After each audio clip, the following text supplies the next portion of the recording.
Hello, and welcome to English Podcast with Missy. Here we learn English for real life.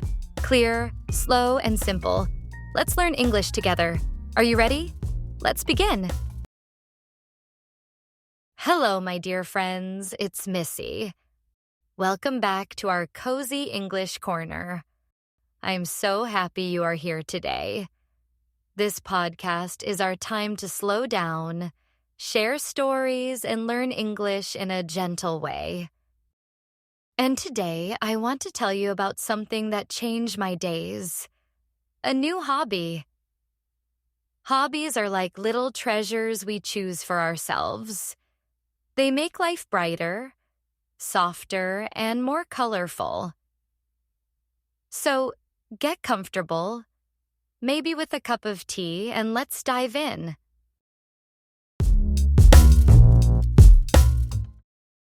For a few months, my days all looked the same. Work, home, sleep, repeat. I felt like I was stuck in a rut. I woke up at the same time every day, made the same coffee, and sat at the same desk. My evenings felt empty. Even when I watched a movie or read a book, something inside me felt flat. One Saturday morning, I went for a walk in town. The sun was shining, the air was warm, and I was moving slowly, almost without a plan. That's when I noticed a little art shop. The window was full of brushes, paints, and small paintings. The colors looked so alive, they almost jumped out at me. I stopped. I stared. And then I thought, why not try something new? Sometimes in life, you just have to take the plunge. So, I pushed the door open and walked inside. The woman at the counter smiled warmly. The shop smelled of paper, paint, and wood, like a place full of creativity. When I told her I was a beginner, she didn't laugh. Instead, she helped me pick out a simple set. A small sketchbook, a few brushes, and watercolor paints. As I left the shop with my bag of art supplies, I felt like I was on cloud 9. I hadn't even started painting yet, but just the idea made me feel alive again. When I got home, I cleared a little corner of my desk. I put everything neatly: the brushes, the paints, and the sketchbook. I took a deep breath, opened the first page, and dipped my brush into blue paint.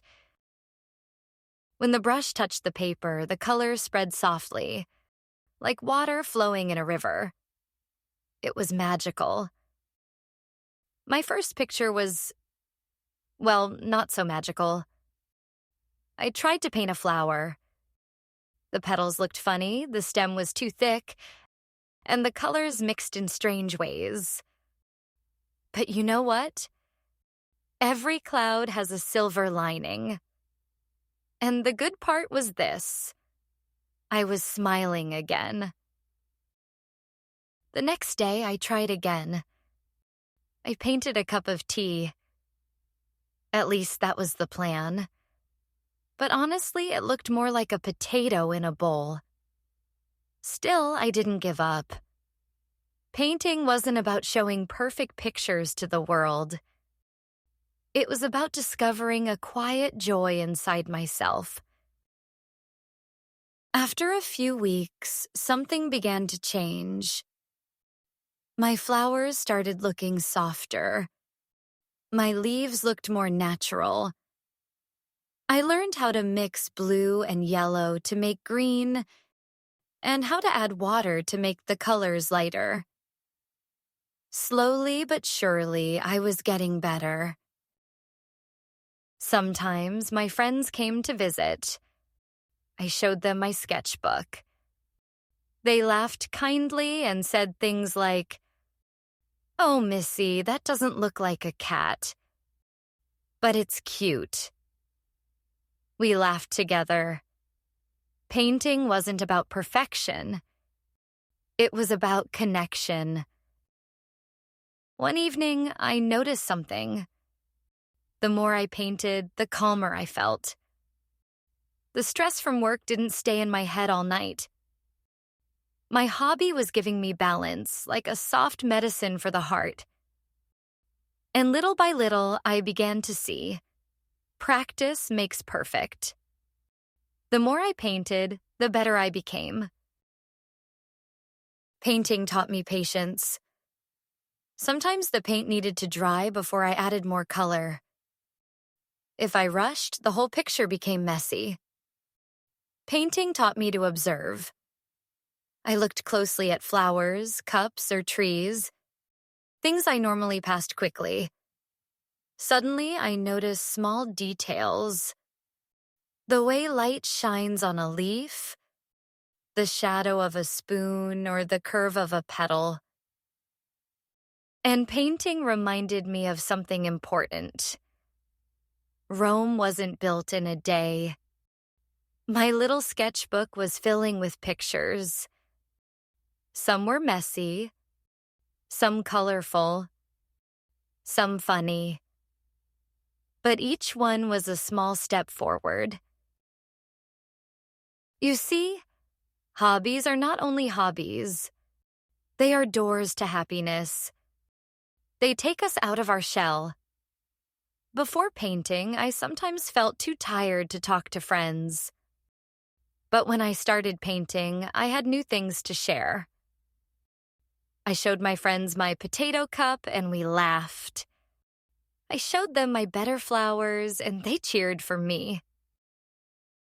When we dance, cook, paint, or learn a language, we give ourselves permission to play, laugh, make mistakes, and grow.